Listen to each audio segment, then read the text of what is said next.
Thank you very much indeed. Thank you very much, Matthew, for that very nice introduction and also for teaching me what my motto is. And I'm very pleased that I like it. First of all, thank you very much indeed for inviting me and for inviting me to speak. It's an honour and a great pleasure to be here speaking to so many friends, colleagues and new acquaintances. I'd also like to say a special good morning to the interpreters. Being interpreted is an immense privilege, and I always feel very honoured to enjoy the services of these great colleagues. So I'll do my best to be kind to them as well. As Matthew has already said, the subject of my presentation is going to be slightly different from a lot of what we heard yesterday. Just a little bit closer to the microphone. Okay. Thank you. I'm a little bit closer to the microphone. Is that better? We are talking about technology-enhanced interpreter training, and so I deliberately decided not to use any technological support.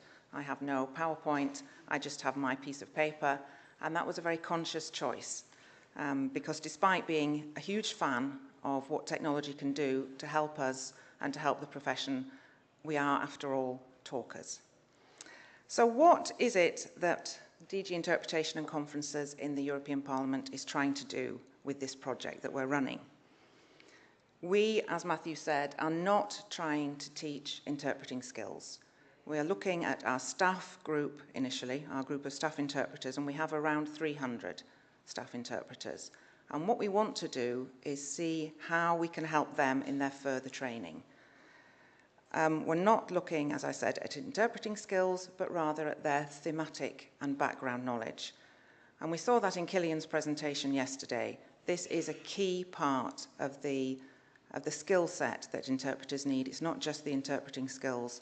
The background knowledge, the encyclopedic knowledge is vital. And if it's vital in training, it's still even more vital during professional practice.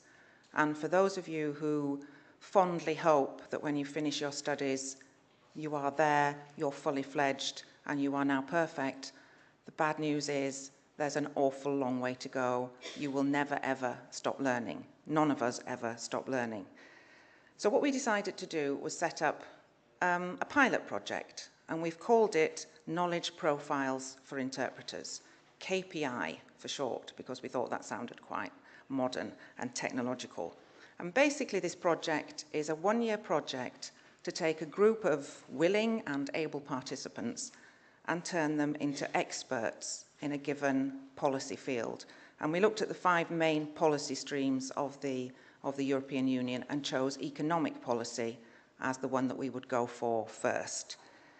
Largely because it's ever-present, it's becoming increasingly complex, becoming increasingly technical, and is intensely political.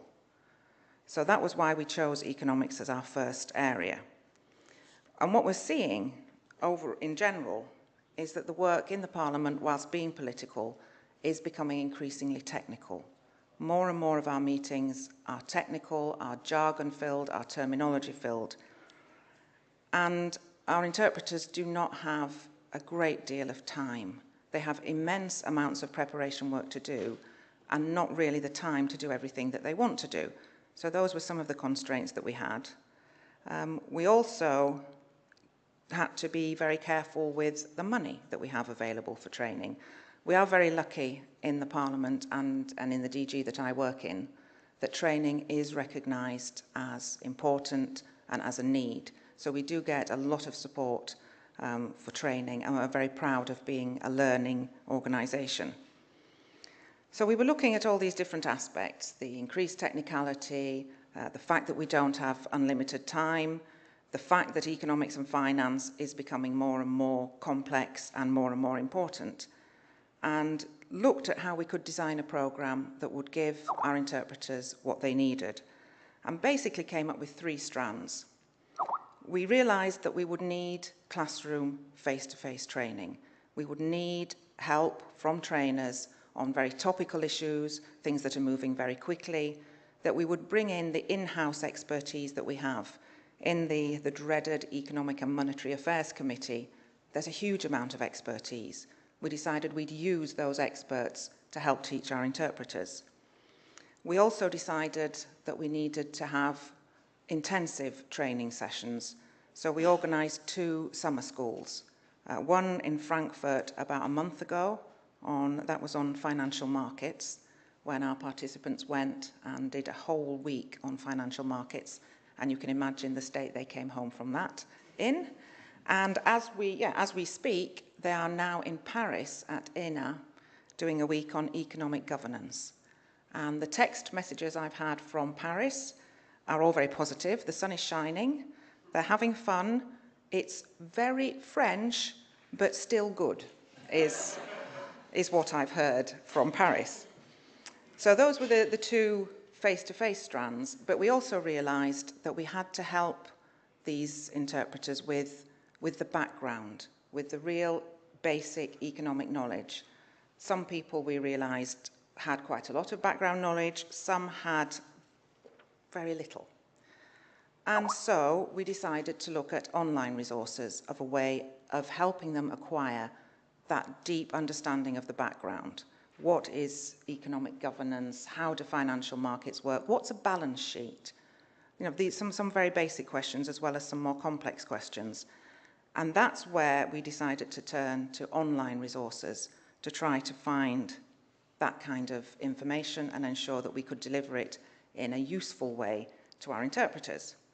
So that was how we conceived this project at the beginning. But first of all, we needed some participants. Who were these lucky few going to be? And we had no idea how many people would actually be willing to go through this experiment and experience with us. So we advertised. We advertised for volunteers, hoping to get between 20 and 30. We felt we couldn't cope with more than 30 because the second part of this project is a technical part, and that is ensuring that the participants then do the meetings, that they are then assigned to the relevant meetings, which sounds obvious, but actually in the very complex multilingual environment that we work in, putting that extra demand on our planning service often makes them explode. Language combinations have to be right, teams have to work. On a busy day, we have 1,000 interpreters in the building, and then we are insisting that some of them are in specific meetings. So that's the other part of the project that's also underway. How do we make sure that our experts are in the right meeting?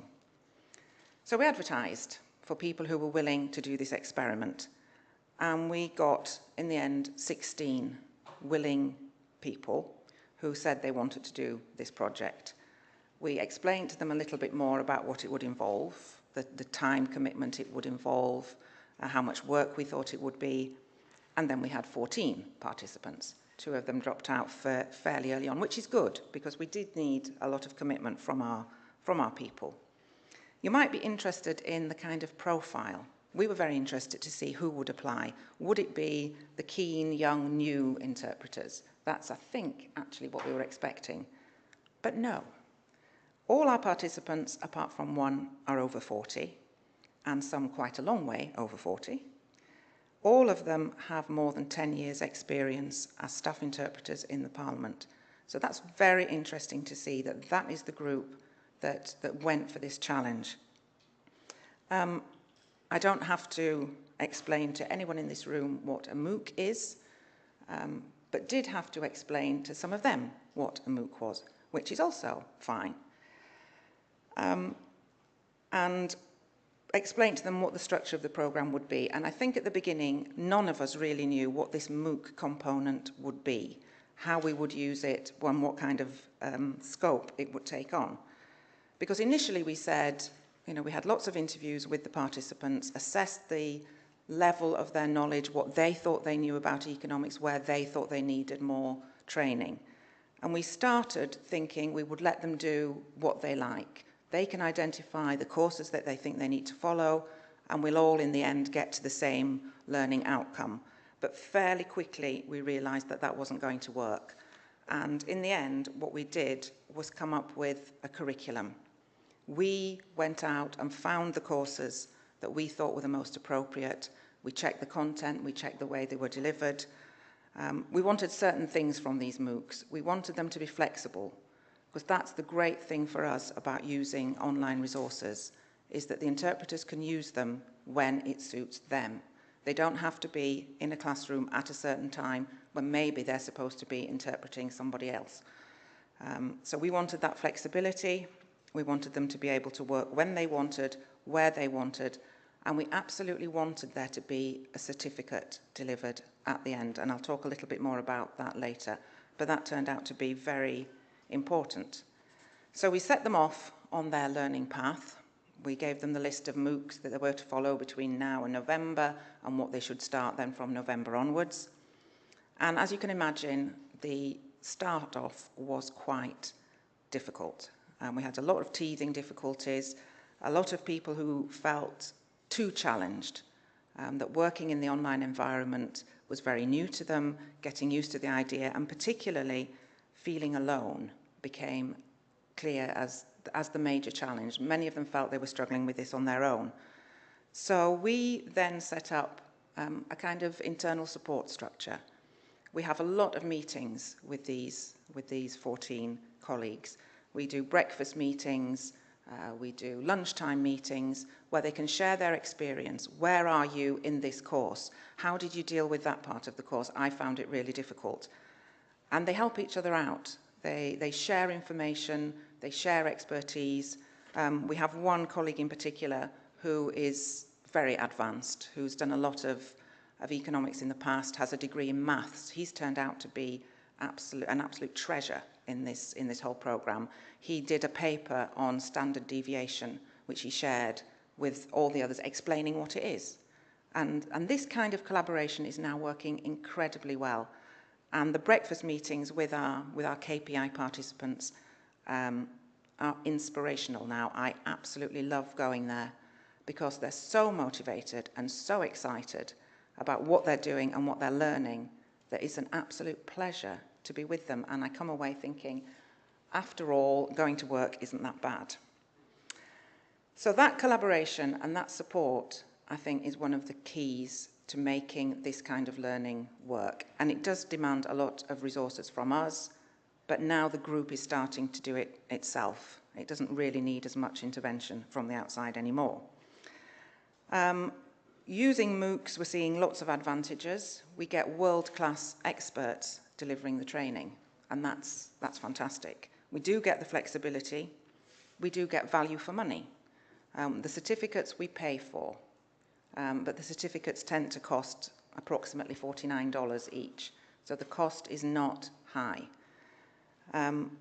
We get to create the learning path that we think is the most appropriate. And so for all these reasons, they're working very well. There are, of course, disadvantages. The lack of collaboration is one which became apparent early on, and that's why we're trying to fix that by arranging face-to-face meetings. Also, the fact that they tend to be very US-centered. We are using Coursera mostly because that turned out to be the most appropriate platform. It is very US-centered, but we compensate for that with the classroom training, where we have European experts bringing in a European perspective. So that's balancing as well. What are the main challenges? There are many challenges. The challenges for us, as the people designing the project, really was identifying the right MOOCs. We spent a lot of time and got it wrong a few times before I think we found the right kind of formula. Looking through different courses, trying to identify what will work and what won't work, and identifying the needs of the participants. Where do they need our help and where can we leave them? For the participants, initially motivation was difficult because the whole subject area is complex. For those who were really taking it on for the first time, there was a lot of fear, a lot of apprehension, a lot of I can't actually do this. But we're pushing through with that, and all the participants are keeping up, and it's very good to see. What's been very interesting, though, is the challenges that we're facing from the outside environment, from those who manage training in the Parliament as a whole. We are a small, dedicated interpreter training team, but we work within a context. The money comes from somewhere else.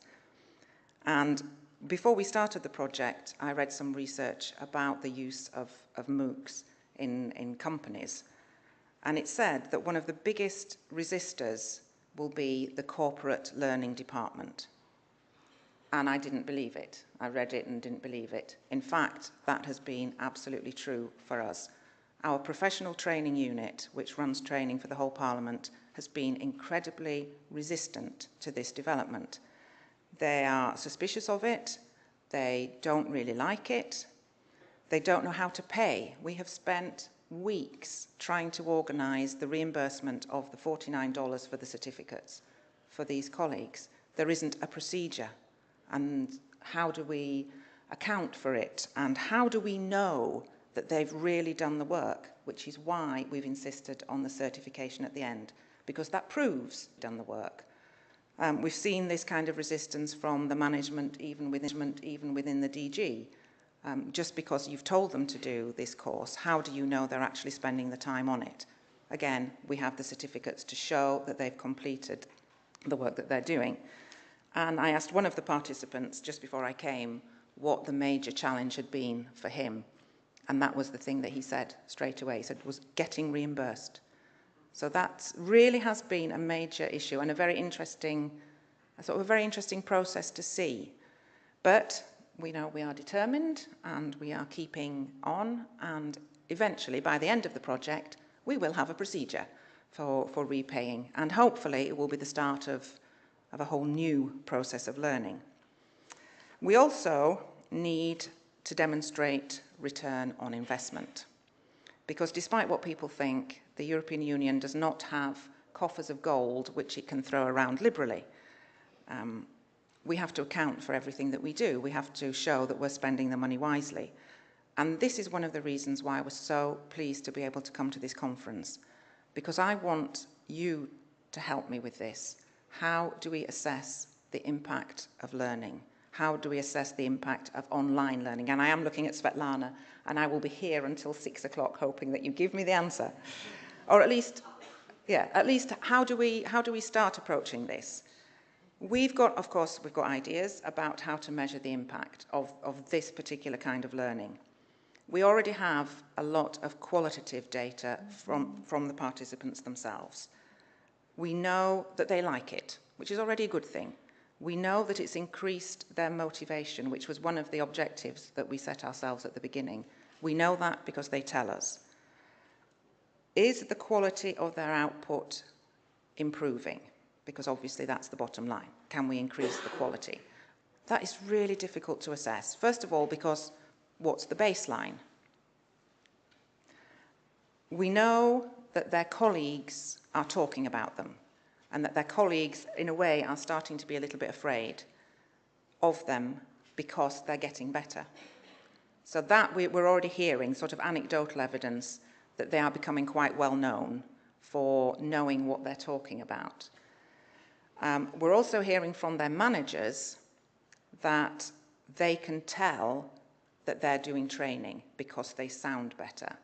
And this is web streaming, ladies and gentlemen. All our committee meetings are web streamed, so the manager doesn't even need to be anywhere near the room. The manager does sit in his or her office and listen to his or her interpreters working in the booth.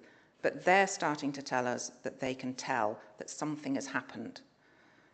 But this is all not very scientific or very quantitative. So how we're going to actually do something with this, Svetlana, please help.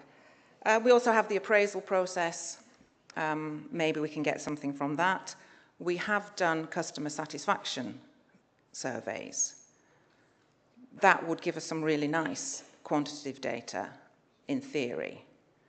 But you can't say to a delegate in the room or a member of parliament in the room, that interpreter in the middle, is that interpreter better than that interpreter used to be? They don't know. It's overall quality we could assess. We are talking a lot to the staff who work in the Economic and Monetary Affairs Committee, the people who are there all the time, because they do recognise interpreters. And as these interpreters are now more often in these meetings, they might be able to give us more information about whether, in general, they've seen an improvement in quality. We sent our lucky 14 on a day trip to Luxembourg to the European Investment Bank, where they had a whole day there. And then a week later, the president of the European Investment Bank came and addressed the plenary. We made sure that they were all in the booth to interpret his speech. And then we asked him and his staff what they thought of the interpreting. And we got incredibly positive responses. But again, it doesn't tell us anything about what it was like before, because we didn't ask him last year what he thought. So we're still struggling with return on investment. Our project runs till the end of the year, so I'm hoping that by December we'll be totally inspired. And then just one final point. What has turned out to be absolutely key to this whole project is having inside my unit a champion, somebody who is a believer. And I am incredibly lucky to have had that person in the team with the skills, with the will to innovate and take risks. She herself has done distance learning. She's done 2 degrees, in fact, online. Economics, which was where it all came together very nicely. And that is turning out to be really, really important. And people who've done online learning tend to be believers. They'll recommend it to others. And so she is the one who checked the quality of all the courses that we offer. She's the one who's holding hands with the interpreters and helping them get through it. And that, I think, has been a vital human element in this whole project. And without her and her expertise and enthusiasm, I don't know whether this project would have gone as well as it is doing. So that's where we are at the moment. Hopefully they'll all come back from Paris having had a good time and confident that they can get on with their courses for the autumn, confident that they'll get reimbursed for their money, which would be a very good thing. But I would like to finish just on 2 things. First of all, students and training institutions. There isn't time in a training course to give students that background knowledge, but there are ways of pointing them in the direction of courses that will help them. And I think it's really important to keep stressing how important this part of your toolkit is. The interpreting skills, of course, are absolutely vital, but the background knowledge is incredibly important. And in fact, in our accreditation testing process, lack of background knowledge often comes up as a major cause of failure at the accreditation tests. So that may help students and training institutions as well. But finally, I think it is really important for all of us that interpretation is seen as being an innovative profession, that we're not afraid of new technologies, that we engage with those technologies, that we learn, because I think we need to show that we are a modern profession and that we're keeping up with developments, we're not afraid of them, because what happens to one of us affects all of us. The image is very easily enhanced or not. And so I think as a profession, we need to do that, we need to engage, and we need to be looking to the future. Thank you very much.